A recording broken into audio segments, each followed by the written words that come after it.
Hello, hello. Are we ready? Okay. It's 8:03. We're 3 minutes late. I apologize. We have a commitment that we follow the actual clock and not Jewish time, which really requires us to stretch out of our comfort zone. But we were just chatting about how cold it is in Arizona, which nobody here knows how to function in cold weather. But we're working it out, and I have a friend of mine that lives in Chicago, and she was talking about actual cold weather today, so I was feeling like a super big wimp. But all of our friends at school are wearing like 3 layers of pants and things because we don't know how to handle the wind. But let's go ahead and jump right in. So this is the... Thank you. Looks like we have a wireless problem. Moshe, is the internet connected okay? Yeah, it should be okay. All right, it's looping us back in. So, hi, come on in. Thank you. Hi. Yes, she's commenting on there. Yes, I just came back from the spa. You can see it. You can see my glow through the TV. Well, I guess that's good. I guess it's working. Okay. I don't usually go on video without makeup on, but there's no way I'm leaving the spa and throwing makeup on. It's not going to happen. So, we're in our 3rd session. And the entire theme of our shiurim here together is tapping into the unlimited power of Jewish women. So the first week was a general introduction session. And last week we talked about success and wealth by Jewish standards. And that turned into kind of a 2-part conversation, which is rolling into tonight. And tonight we're going to focus on creating a divinely inspired long-term life vision. And the reason that this is important is because we know that well, first of all, every human on the planet, not just women, not just Jews, and certainly not just Jewish women, but every person on the planet is sent here for a purpose. And part of our journey is discovering that purpose, tapping into that purpose, and we can either live our entire life journey asleep, to where we are just playing roles in other people's movies, or we can wake up to our own purpose and truly decide to go in search of what that purpose looks like. Of course, understanding that a purpose isn't like, it's not a finish line in a race. It's not a static place that you get once and you arrive there and you stop. Nothing in life, you know what, let's just go ahead and open that, if you don't mind. It's going to be much easier. So, success, wealth, passion, purpose, all of these things are, hey, come on in, they evolve with us, with life, and they grow with us through different phases of life. So come on in.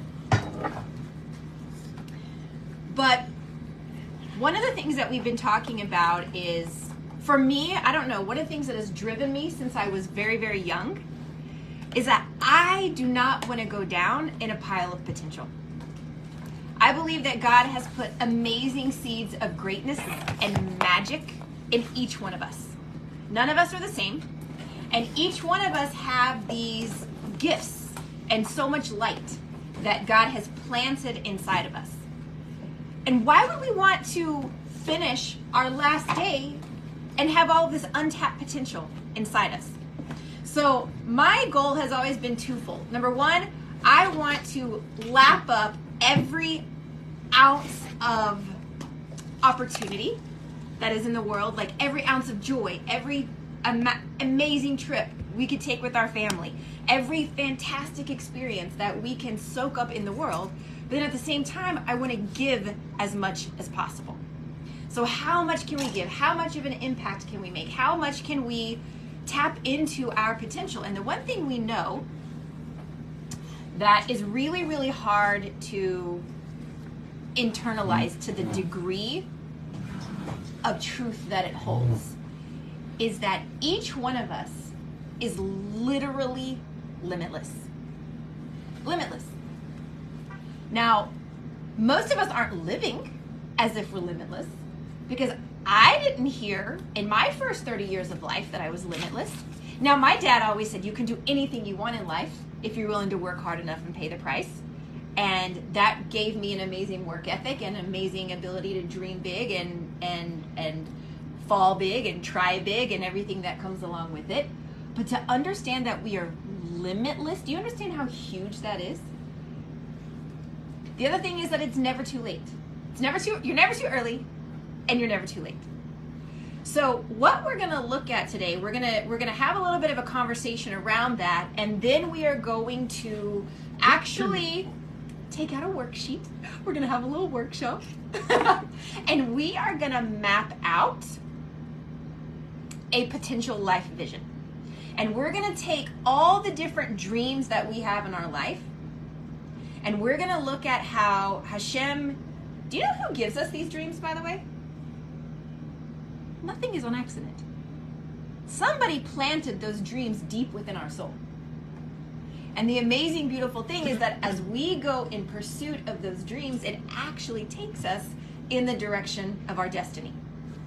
So we're going to do an exercise tonight where we look at that process, okay? Now,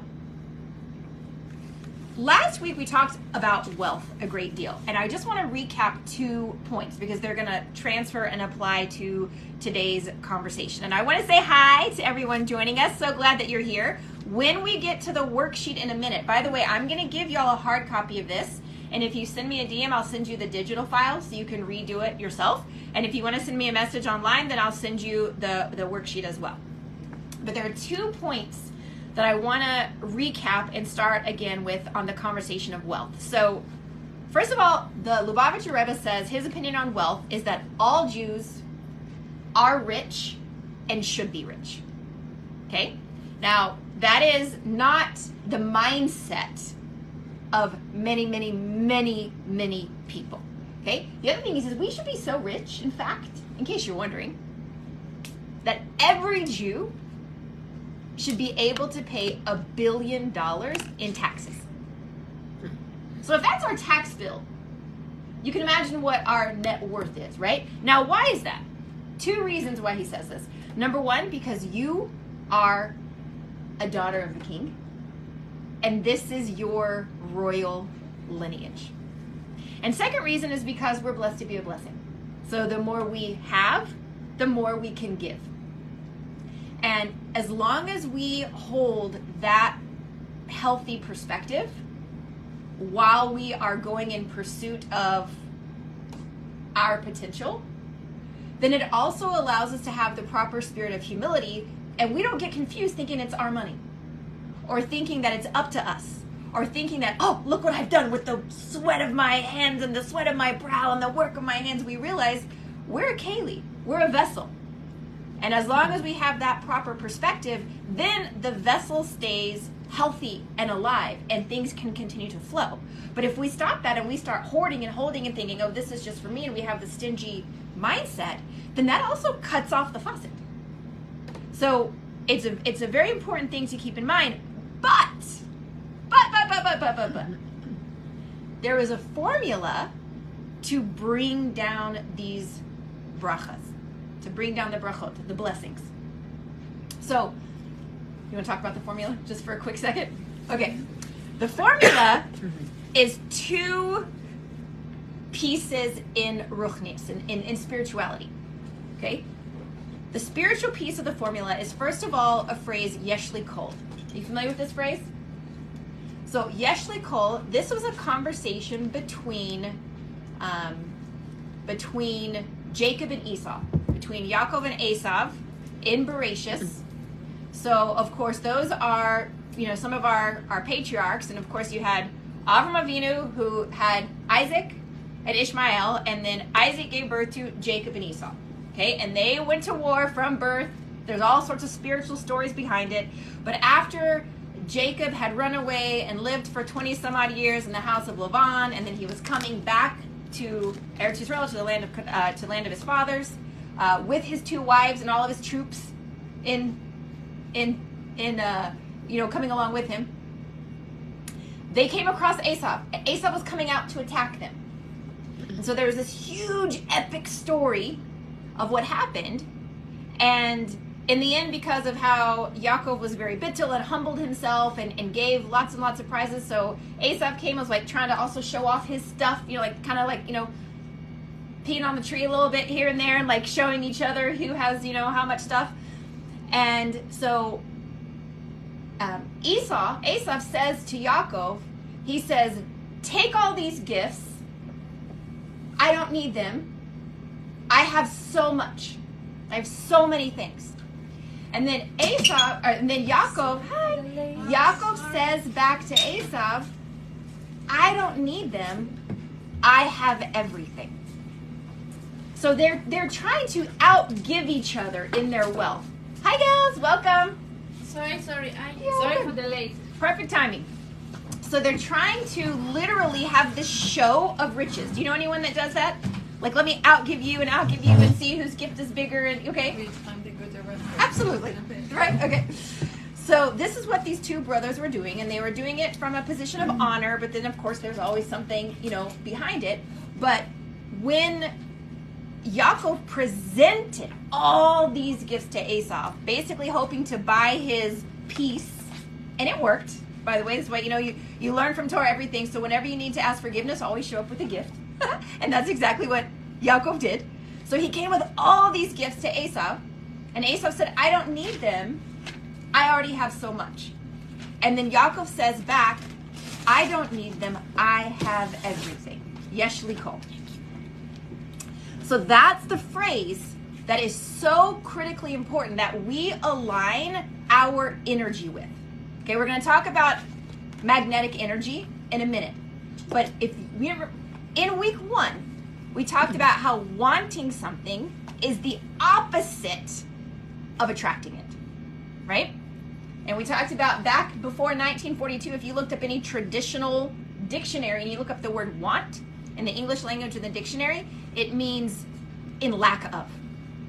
Wanting scarcity. So if I want something and I'm so desperate about it, I'm putting out this energy and I'm obsessing about wanting it, which puts me in a state of lack. It means I don't have it.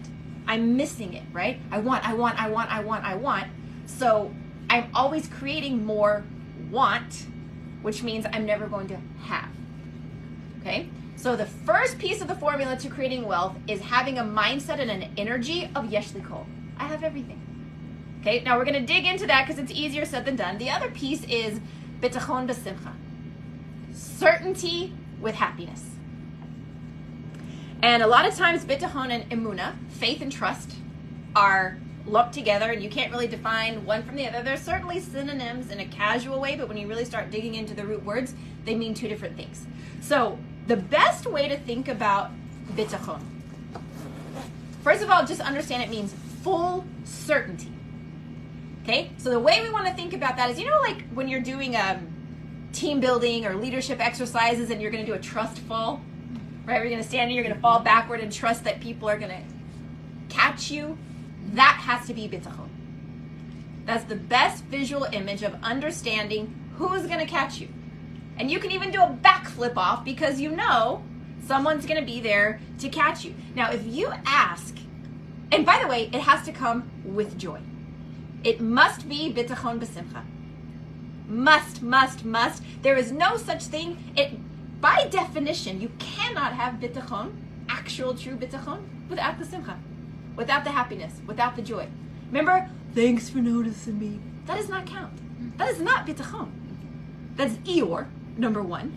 Okay? And it is it is a martyr's approach to life. And it is buried under a blanket of scarcity and low self-esteem and low self-worth and so many toxic belief systems that are not our fault because we're a product of our raising and we grew up in these environments that sometimes we adapt and adopt these unhealthy belief systems.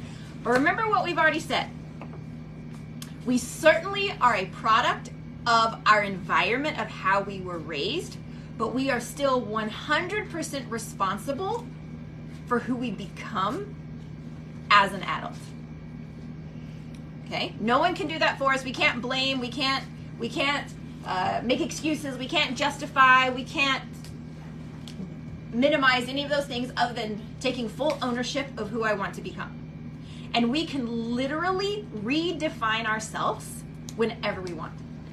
I've completely reinvented myself as a human at least 3 or 4 times. Like, literally starting over completely from scratch, going, that version of me is really not working in the world at all. And having to just start, like, shedding the layers. Okay, which we'll talk about how to do that. But back to bitachon, b'simcha. If you ask any lottery winner, they will tell you that they knew for certain they were going to win, right? You've heard all the stories. Now, you also hear that within 7 years of winning the lottery, they're usually back to their pre-existing financial state or worse because they did not upgrade their financial thermostat in order to be able to actually be a keli for keeping that higher level of wealth, which we talked about last week. But I want to talk about the science of money, the science of wealth, for a quick second before we go into the exercise. So we know that money is energy, right? And the physical money, like gold, cash, whatever, it is a symptom, a side effect of our mindset, of our energetic state. So we know that in modern science, the energy that we create, so if you take your opinions and you take your beliefs, your thoughts, your emotions, and you add to that the energetic equation, that becomes your reality. Okay? People, who here is familiar with manifestation? All of us, okay? It's common in the world today. Now, what we don't understand as Jewish women is that if we are following the world's wisdom on manifestation, we are tapping into the most watered down version possible of stepping into our own power. Because we know that everything was given at Har Sinai, and all of the things today that are being shared in the world of personal and professional development came from Kabbalah and Hasidus, for sure. Okay? Now, there is something to be respected. Are you familiar with this phrase called the wisdom of the world? The wisdom of the Goyim. So we are certainly allowed and able, like by halacha, it's perfectly fine, to listen to and learn from the wisdom of the world, so long as it doesn't confuse us and it doesn't distract us and it doesn't interfere or conflict in any way with our Jewish values. That's very, very, very hard to do in today's world, which is why so many very, very observant Jewish families try to keep their family sheltered, but then that causes all sorts of other challenges, and the Rebbe was not a fan of that. The Rebbe was not a fan of growing your family under a rock. Okay, the Rebbe was a very, very big fan of shining your light brightly into the world. Okay, however, when we understand the reason why these families are trying to shelter is to try to prevent, while their children are young and impressionable, from being confused by the world. It makes sense what they're trying to accomplish. There's just a bunch of other challenges that go along with it, and that's something for each individual family to decide. But when we are looking at, if I am new in my faith, or I'm growing in my faith, or I don't understand, or I don't have a good teacher. Maybe I don't have a good teacher to teach me Chassidus, to teach me what is Chassidus. It's all the secrets of Torah. But if I don't have a teacher to teach me that, it's like a foreign language, literally a foreign language that I cannot understand. Kabbalah, forget it. Okay? So we certainly have to have the right teachers that can help us with these pieces. And a lot of times when Jewish people are using the wisdom of the world to learn personal development and professional development, we can hear overlaps. You're like, okay, I know I heard that somewhere in some shiur, or some rabbi said something, and you know that it's there. We can't maybe pull the sources. We don't know exactly where it came from, but we know that there's a certain overlap. But what we want to understand is that I don't want the watered down version. I want life in its full power, in its full impact. I want my full superpowers, right? So I want to go straight to the source, but we have to learn and figure out how to get there. So if we're going to boil it down to layman's terms so that we can understand what's happening, okay, the energy of manifestation is actually called a magnetic field, right? So in the world of quantum physics, it has been long proven that this science is there. Now, the woo-woo world calls it the law of attraction, right? Which I'm sure we're all familiar with. The scientific world calls it quantum physics, and the believing world calls it God. But interestingly enough, the law of attraction has 3 parts. Are you familiar with this? So, we know everyone read the book or seen the movie, The Secret? Mm-hmm. Okay. So, The Secret, it's this movie that talks about the law of attraction.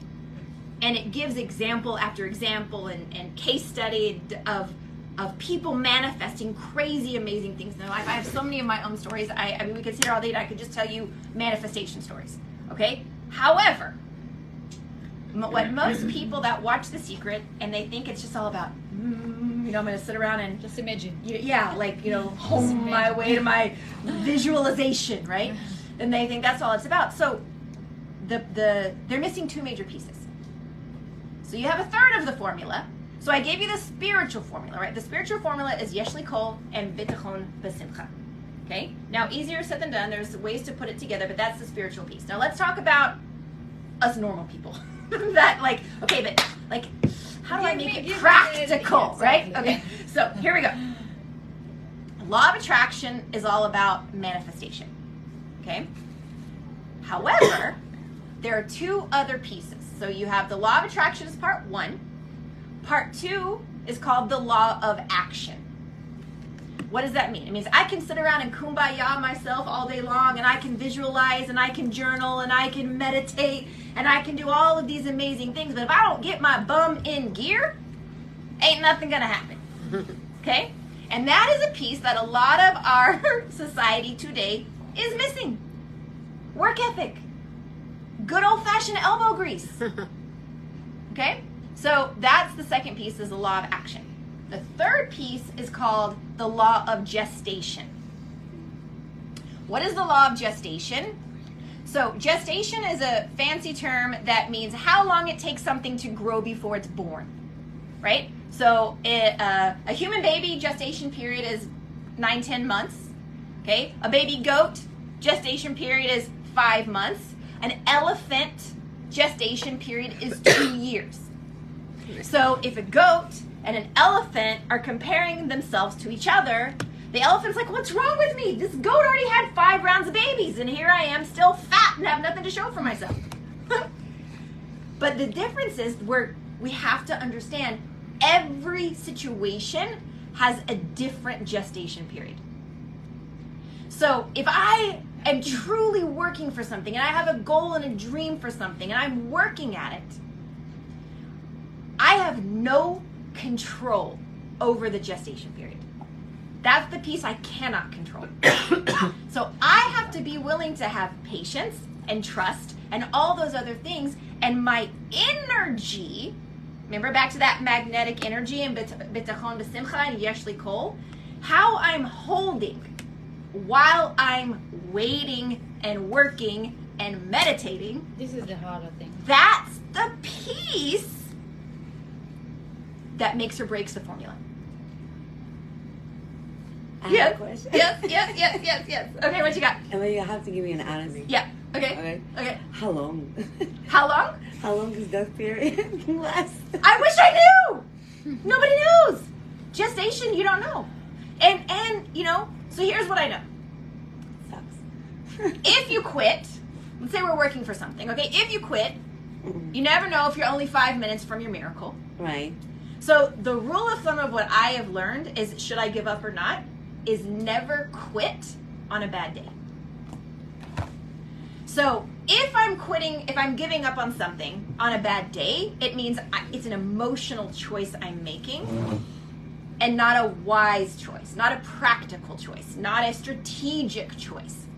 But if everything is going great, I'm on a high, everyone's happy, there's no drama, and my soul is telling me it's time to switch gears, that's a completely different message altogether. You understand the difference? Yeah, I thank have you. something. I needed it. Okay, good. Yeah. I have some question. Okay, Yeah. I have example to bring. Yes. here. Okay, great. So my car dream is Lexus RX 350. Okay. Specific car. Okay. She's And- saying her dream is a Lexus, so we're talking about a No, specific goal. specifically. Exactly. Lexus 300 Yeah. RX 350. RX 350. Okay, now we're all Exactly. caught up. Okay. So I do everything. Like imagine I am drive on this car. I Uh-huh. imagine how I'm gonna take friends with Uh-huh. my car. I do all those things. Uh-huh. Even when I see that on the road, like Uh-huh. this is my car. I Uh-huh. touch him. Okay. Okay. And Where's okay, my car? Where's my car? And it's not here. Yeah. Okay. So, I don't know, like to live this dream, not what to do. It's Like, okay, but that's why the- you're looking for other options to get your car. and I do that for like 2 years. Okay. This is- So write this down so we don't forget. Okay. Okay. And at the end of our conversation, we're going to come back and dissect that because Okay. there's a whole lot to unpack there. All right. Okay. Perfect. Sounds good. Okay, great. I'm waiting. Now, here's the thing. Remember, our attitude while we wait and work is what creates the energy in our field, right? And that field is a very holy, legit thing. Okay? It's not woo-woo. It's not anti-halacha. It is so true and very holy, and finally catching up to understand what it is. Okay, now, here's the thing. Whether our conditions for creation, because we are co-creators with Hashem, how are we infinite? How are we limitless? Because we have a spark of Hashem within us. And so that's what makes us infinite. So if I'm a co-creator with Hashem, it doesn't mean that I get confused and think I'm in the driver's seat and he's like doing me a favor. And Chas v'shalom that I'm doing him a favor. Okay, that's not what I'm talking about here. But if I understand that Hashem has given me the gift of the power of creation, and this is what he wants from us, is to step into this power, then what I'm doing with this field, how I'm controlling this field, this energy around me, my energetic emotional state, this is what is deciding whether or not my conditions are ripe for creation, rose, or rotten. Okay? Because I can be saying one thing all day. It is entirely possible that I am super grateful for everything around me, yet equally stressed of what tomorrow holds. Equally stressed of where the money's going to come from. Equally stressed about my dad's health. Equally stressed about something else. So I can be grateful. Grateful is the first step of creation and bringing more things to us. But I have to elevate that gratitude to understanding there is nothing to worry about tomorrow. I am the daughter of the King. Hashem has everything. And if this is something that you struggle with, please, please, please, I'm going to give you my weekly plug. Get on that daily bitachon class. Okay? It's a 10-minute WhatsApp audio. It will change your world. I will be happy to share it with you. I'll share you the link. You can get onto it. I listen to it every morning while I walk. I can tell you the difference in my day when I don't listen and not is mind-blowing. How long is it? 10 minutes. Oh. It's so short and easy. Sometimes it's 11. Yeah. Yeah. And I listen to it on 1.5. I listen to it on 1.5 minutes. 1.5 speed. So he talks fast in my ear. Okay. I do have a question about Yeah. that. I listened to it, Yeah. and my Hang on, let's come back to it. Okay? Let's come back to it because I can tell it's going to be an important conversation. So, Hashem designed the world built on money. Yes? Okay? And it's the currency that makes the world go round. Yes? We are built to toil. Also, yes? Yes. We are made to work. We're meant to have challenges. This is how we grow and how we build muscle. It is the lie of the Sitracha to think that everything is supposed to be easy. That everything is supposed to be struggle-free. It's a poster, a magazine, a movie. It's not real. That's not the way Hashem designed the world. However, we choose whether or not we suffer amidst the struggle. Right? Now, our job is to learn how to stay focused, grateful, and worry-free amidst the challenges, the chaos, and the drama of the daily life. Okay, now, last week we talked about success. Quick recap. How does the world define success? What would you say? Generally speaking. Top 10. Huh? Being the top 10 Being in the top 10 of what? Whatever. Anything? Whatever? Your field? Okay.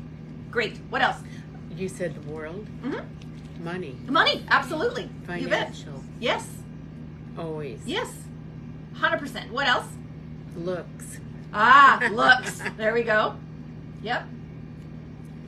Trophies, gadgets, Celebrity. accumulations. What do you say? Celebrity. Celebrity status. Yep. Cars. Cars. Everything, I think. Yeah. Like, Material. Material. Yeah. There we go. Yep. Okay. They're Now, too much into the material one. super material. Okay? And we're all guilty, myself included. Super guilty. Okay? So, now let's flip that for a minute, okay? So, we're going to talk about the Jewish definition of success as we continue to go along. And in just a couple of minutes, we're going to talk about our personal definition of success. And we're going to actually create that. Okay? But just for a minute, I want to ask you a different question. How do you identify your priorities in life?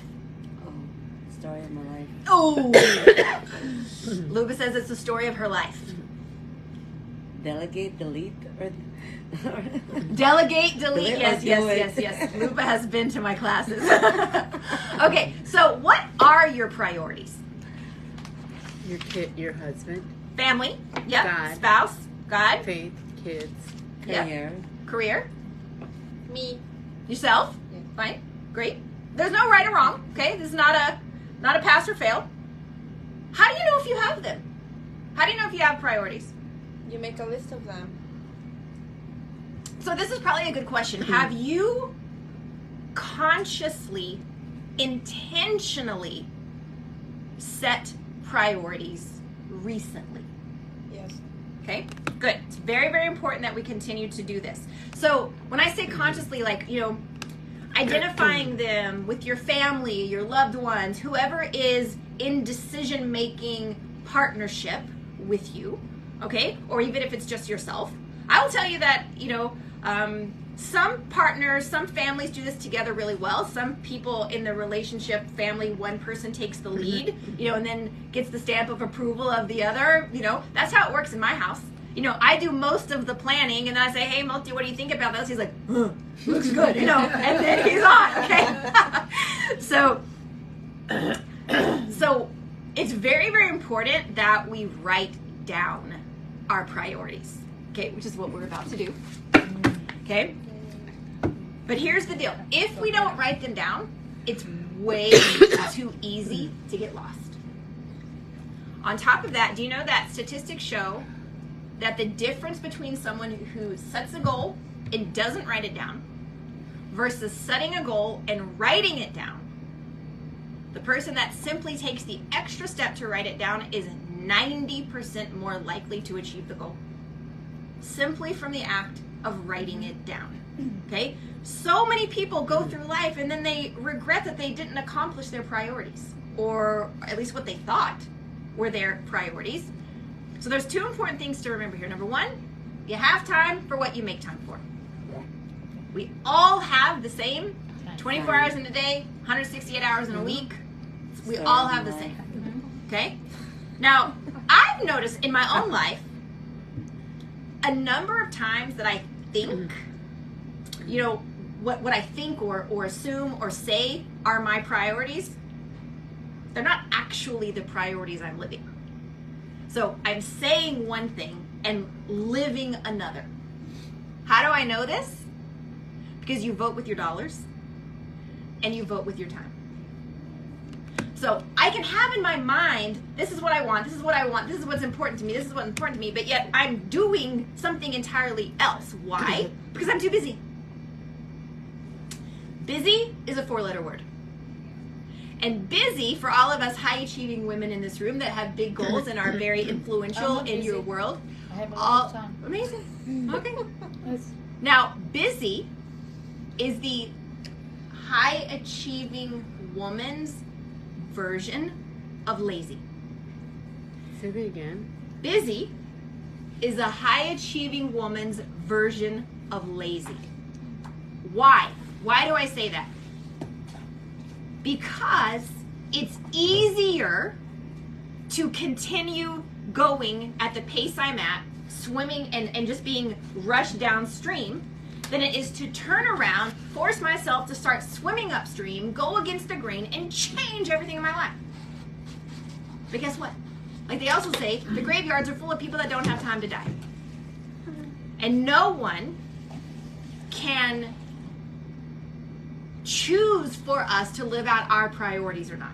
So look at where you're spending your money, look at where you're spending your time, and that tells us what our actual priorities are. Okay? Now the other thing is, if I look at this, and this is nothing about self-judgment, and this is certainly not about comparing ourselves to our neighbor, okay? But this is about, on a scale of 1 to 10, if I know that I have 1,000 days left in this world, or 100,000 days left in this world, if I'm going to live every day to its absolute fullest, am I showing up every day to give my best, be my best, and live my best with joy and excellence in my power, right? Now, in those multiple instances that I share with you that I had wake-up calls, or I woke up myself, or I just got to a point, do you ever wake up one day and go, ugh, is this all there is? Like, there has to be more to life This than was in this. that video. Huh? This was in that video. Which video? The teaching video. Oh, yes, okay. So, when we get... Not like the second version. Okay, the orientation videos, yes. Yeah. So, it's very easy to get sucked into the status quo and just to wake up and live at a mediocre level. So, in those instances where I've woke up and found myself like completely off course of where I want to be or where I feel like I have aspirations to be, I've had to consciously change course. Now, here's the thing. Anyone can steer a ship, literally. Okay, you give any idiot an oar, and they can paddle the canoe. Okay, but it takes a leader to chart the course. So, perhaps we should have our own conversation. I think we talked about this just for a quick minute last week or the week before. That it would probably be healthy to have our own conversation on how to become a strong leader within our own circle of influence. Because in any conversation, someone's leading, someone's following. Someone's buying, someone's selling. Same thing. Okay? So, true leaders have to also be great followers and have to be great team players as well. Because true leadership comes from a place of humility. Servant leadership. Not that I'm aiming for management to manipulate. Right? Because as my platform grows, as my stage grows, my impact grows, and the influence that I can make and the amount of good that I do can grow. However, before we can lead others, we must first lead ourselves. It's easy to tell other people what to do, right? Really? It's much more challenging to control ourselves and to actually follow the instructions we give ourselves. We're really good at making plans. Following through on those plans is an entirely different conversation altogether. Okay? Now, you can either be a leading lady or you can be an NPC, as my son likes to say. Do you know this term NPC? This is a new phrase to me. NPC is a video game terminology, apparently. And it stands for non-player character. So have you ever seen a kid play a video game and like there's some side character that they're not really a main role and they blow up and they die and then they fall from the sky again with a new life and they get to play again? Yeah. Okay? So those are the NPCs. It means like they're just a sideshow. They're a side gig. They're just there as an extra. The supporting actors. Right? Okay? Well, like scenery. Yeah, scenery, right? So because, and actually she brings up a good point. So being a supporting actor, we love being supporting. Women are amazing supporting actresses, right? Because we play supporting roles in so many other people's lives, as we should. But do you want to be the supporting actor in your own movie? No. You want to step into the lead role of your own life, right? So, you were born to shine brightly. Very, very, very, very brightly. What we're learning to do in this weekly class together is take off all those layers that are keeping us dull and blocking that light. Okay, so we know you're a daughter of the King. Why, for Pete's sake, do we choose to go to the ocean with a teaspoon? Just like with nothing. Like we can't even carry all of the goodness that is waiting for us. So what we're going to do now is we're going to get clear. I'm going to pass out these worksheets. And what we're going to do is, let me keep one so I can walk you through it. What we're going to do here is we are going to take a look at how our own personal dreams, as super materialistic as they might be, actually become the breadcrumbs to our destiny and our purpose. Okay? Now, for those of you that are watching us with us online, so we have this chart that looks like this, and if you DM me, I will send you one of these that you can go through it at home by yourself. Now, here's what I want to show you. Okay, I run a company that coaches high-achieving women in business.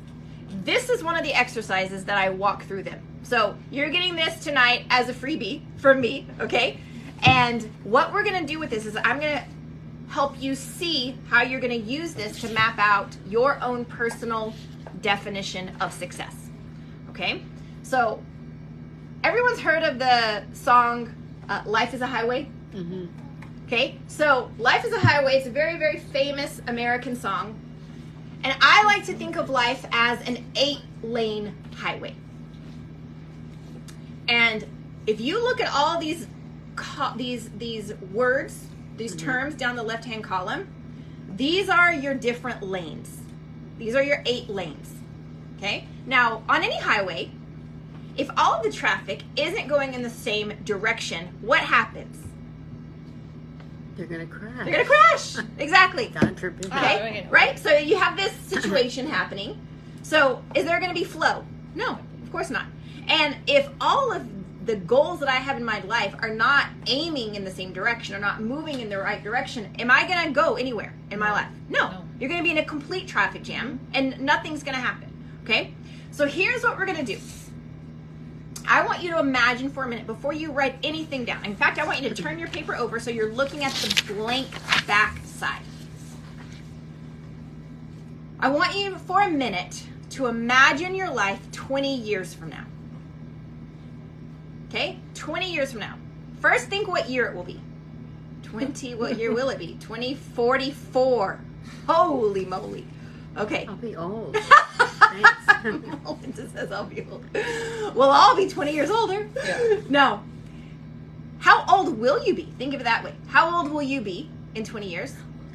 If you have kids, how old will your kids be in 20 years? That's like a huge wake-up call. I'll be 81. Okay. Stop. I don't want to go talk about that. Okay, now, interestingly enough, I have done this exercise with 80-year-old women, starting the exercise. Why? Because you're never too early and you're never too late.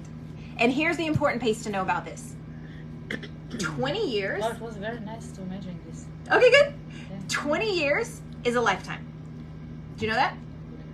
It's actually considered a generation. Yeah. Now, here's what I want you to understand. There is nothing,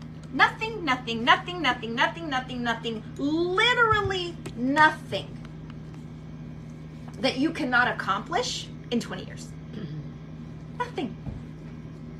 Okay? You could build an empire in 20 years.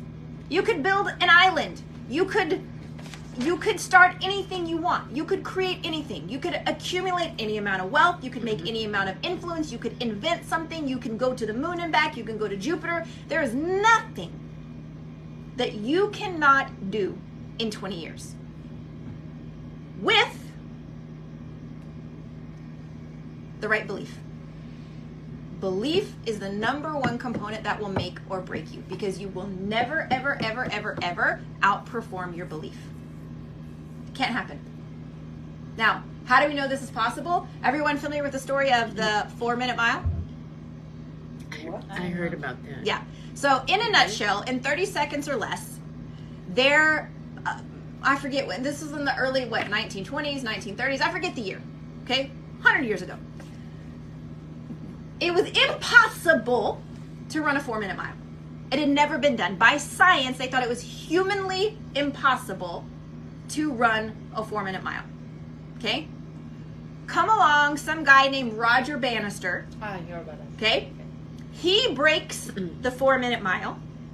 And guess what happened? Within a year of him breaking that belief barrier, After he... hundreds of other people had done it. Now, if you run a 4-minute mile in a race, you're slow. Okay? So, a belief barrier is a very real thing. Okay? So, first thing I want you to imagine, I want you to think through. The reason I start everyone with 20-year dreams is because it's so far away. It's like safe to dream about it. It's not scary. It's like it's like another planet that we're talking about. Okay? So first thing I want you to think about. And this, by the way, we're going to have to get a little messy for a minute. Okay? So when you start this process, you got to be willing to start ugly. You got to start over many times. You're going to have scratch paper. You're going to, I don't like that. You're going to have some blank spaces. You're not going to know, and it's going to feel awkward and clumsy, and I don't know what I want. And that's what you do. You start ugly, you fail forward, you lean into it, and you keep going, and you see the dreams unfold. Okay? So first thing I would ask you is the biggest possible thing that you could dream of. If you knew you couldn't fail, no one was going to come along and laugh at your dream, what would it be? Write it on your paper, on the back of your paper. Again, what? Your biggest, hairiest, craziest, most ridiculous, audacious dream you could possibly think of, write it on your page. I left my pens. Okay? Go get them. Just write it. Now? Yes, write it now. And And we do it can, after? No, you don't have to share with anybody. We're not going to share. About what? About I my don't care. career? I don't care. know. So the no, pen? so just pretend to know anything. Oh my gosh, yes. please. Okay? I'll give you Manuel, I'll think. Follow your gut. Oh, you have more? Okay, right now we are going for Thanks. Thank gut instinct. Just whatever comes first. Don't overthink it. I can't. Okay? I can't. You cannot No. work at my school if I can't is your answer. I saw it. Yeah. Okay, we have to talk about the power of yet. I can't yet. Okay? Mine's Well, it's hard for hysterical. me to like imagine like so many years like So you're overthinking Wait, it. I gotta change. You're it a little overthinking bit. it. So think 2 years I'm from an now, overthinker. 5 years from now. No. Put something down. You have no dreams? yes. So write something down. Okay? Now. I'm gonna achieve it. I'm gonna be too old. No, you're not. Okay. You're never too old, remember? I Now, already feel it. Cooking too much. here's the thing. The reason I have everyone start at 20 years is because it's so far away, it's a safe place to start. Okay?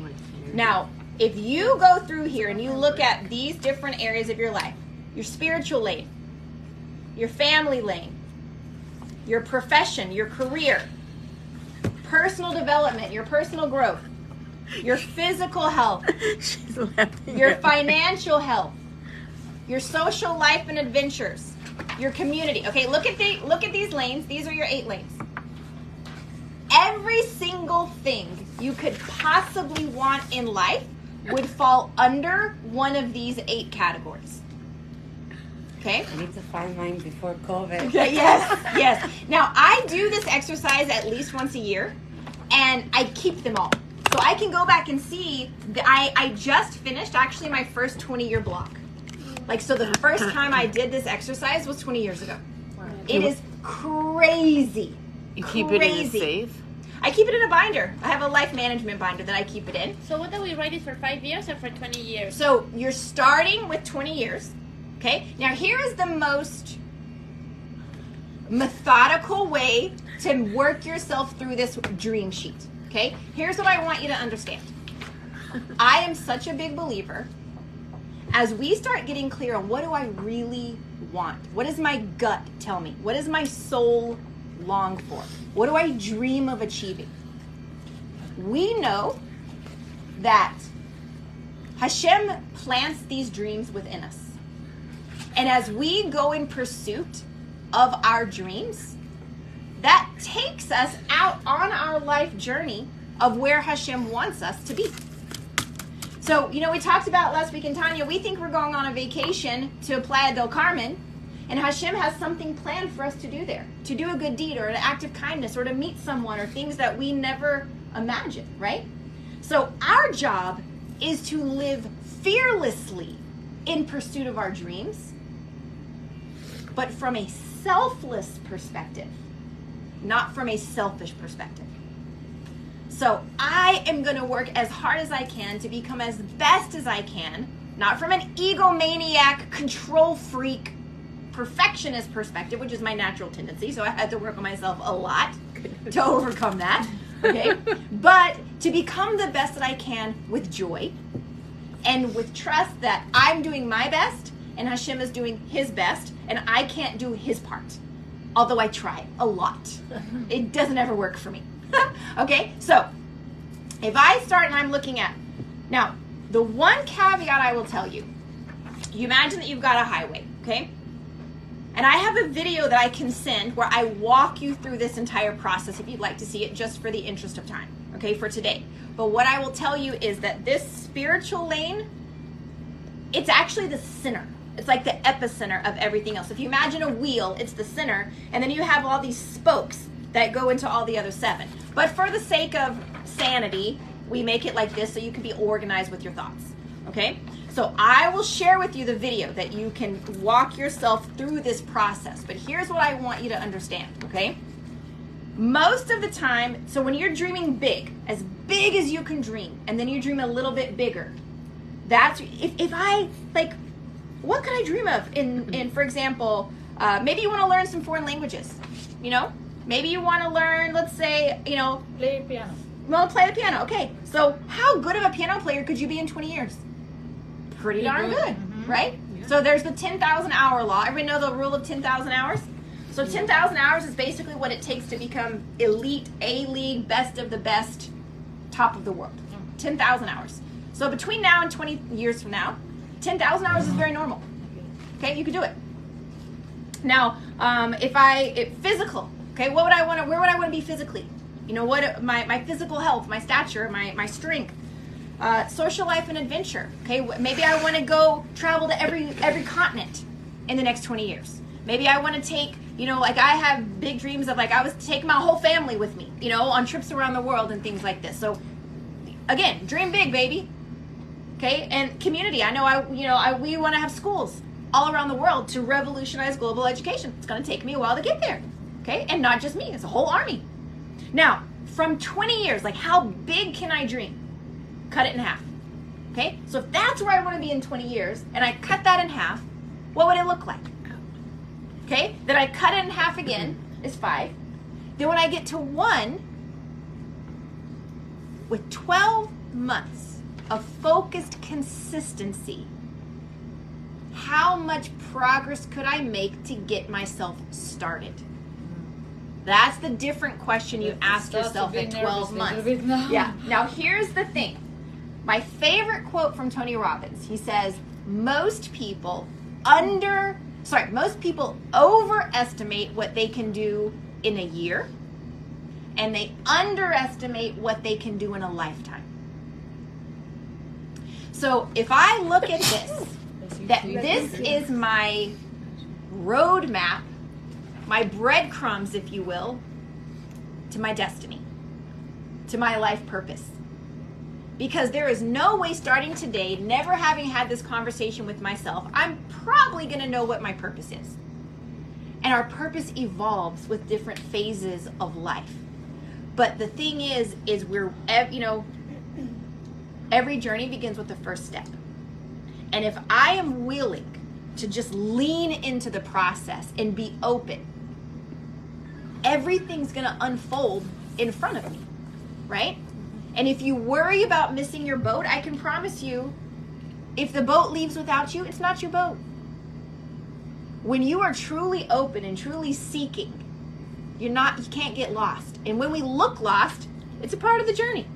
Okay? And there are tons and tons of detours along the way. And we get stressed. Type A control freaks like me get very stressed with the detours. and the distractions, because they are not on my agenda. And it's not okay that my agenda got side railed. That's where the bitachon comes in. So the big test is, yes, I have this plan, but when the plan doesn't go according to my plan, what does it do to my emotional state? What does it do to my neuroses? What does it do to my energetic state? Do I have the same amount of joy? Do I have the same amount of trust and certainty?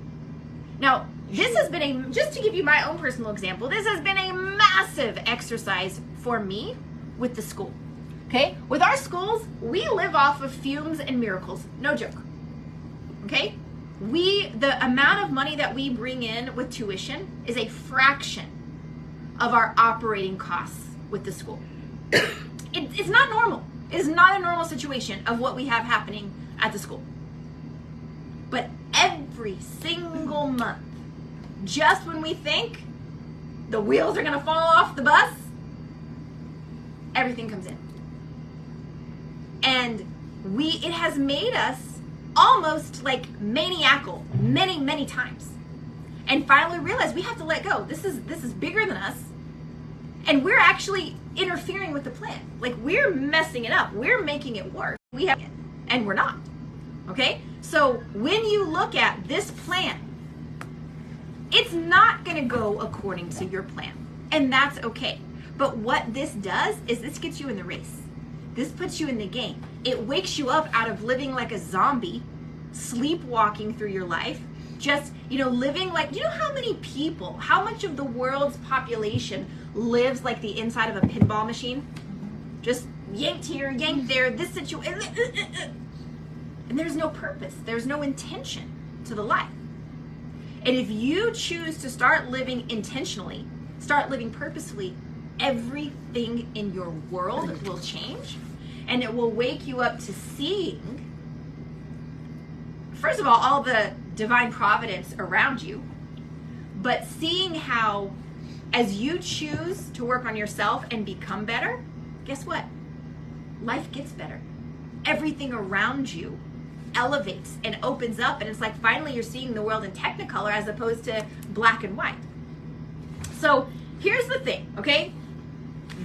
Once you take the time, and this is your homework this week, okay? How long has it been since you've had homework? Okay. I don't like this. Mom doesn't like homework. Okay. This is your homework for this week. Okay? Rough draft. Rough draft. You don't have to show it to anybody. Don't laminate it. Okay? I'm going to invite you to do it in pencil because you're going to want to change a lot of things. Okay? But I want you to understand that once you get the first draft, and it's okay to have some blank spots. Because you'll be like, ugh, I don't know what I want there. That's okay. Okay? Start ugly. It's our key phrase. Start ugly. If we wait for everything to be perfect, we will never start. Okay? We have 1 minute left. So here's what I want to tell you. This here, once you get your rough draft in place, this becomes the starting line of your personal definition of success.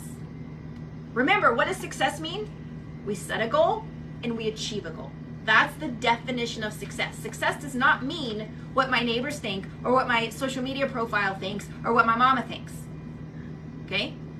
Success means, are you living in your purpose based on the definition of what you have set for yourself? And it's not static, right? It's not a snapshot of one moment in time. It's an evolving situation. In fact, there is no such thing as staying the same. We're either growing or we're dying. We're either moving forward or we're moving backward. So let's wrap up. I want you to remember, your living small serves no one. Now, does that mean that you have to become the president of the United States or the president of your company or the president of even the PTA? Maybe it does. Maybe it doesn't. It's not the point. What it means is that you simply make a choice to step out of your own limitations and into your destiny. Because you were born for greatness. Some people wake up to this at 80 years old and do crazy, amazing, mind-blowing things in the last 15 years of their life. Some people go through this process for the first time at 20 years old and they think it's too big, it's too much. They don't know where to start. So you just lean into it and you go a little as you can. Okay? So I want to tell you really quickly what our next 3 sessions are going to be. I also tell you we have no session next week because I'm traveling. Okay? However, you have homework to do and you're going to bring it back with you the next time. Okay? And if you're joining us online, you can just type in, "Hi. Okay, Danielle, I'm going to give you the worksheet. Don't worry." Absolutely. And if you're joining us online, if you're ever joining us online, then you can just tell us, "Okay, I did my homework. I've got it with me." So here are the next 3 things we're going to cover. Are you ready? Mm-hmm. We're going to cover how to rise above negative thoughts. And is it possible to control your mind? And if so, how? The second thing we're going to look at is how to live with the suffocating pressure of what other people think. And then the third thing that we are going to dive into is how to use your influence as a Jewish woman. So using your power to impact your loved ones, your family, your community, your home, or the greater world around you. Okay? Now, how long it takes us to get through these 3 discussions depends on, we may unpack them. We may sit in them for a little while each. So I'm not saying they're going to be 3 weeks, but it's going to be the next 3 conversations that we have together. Okay? So when we get back together next time, the first thing we're going to do is we're going to unpack all your questions from this exercise.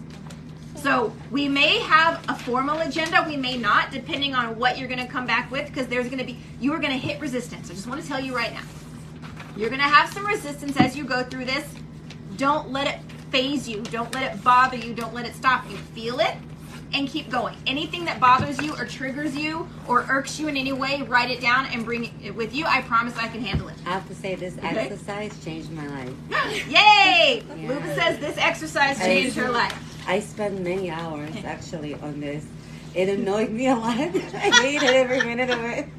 Luba saying the first time she did this, she spent hours and hours and hours, drove her crazy. I spoke to her about it. Okay. I love you guys.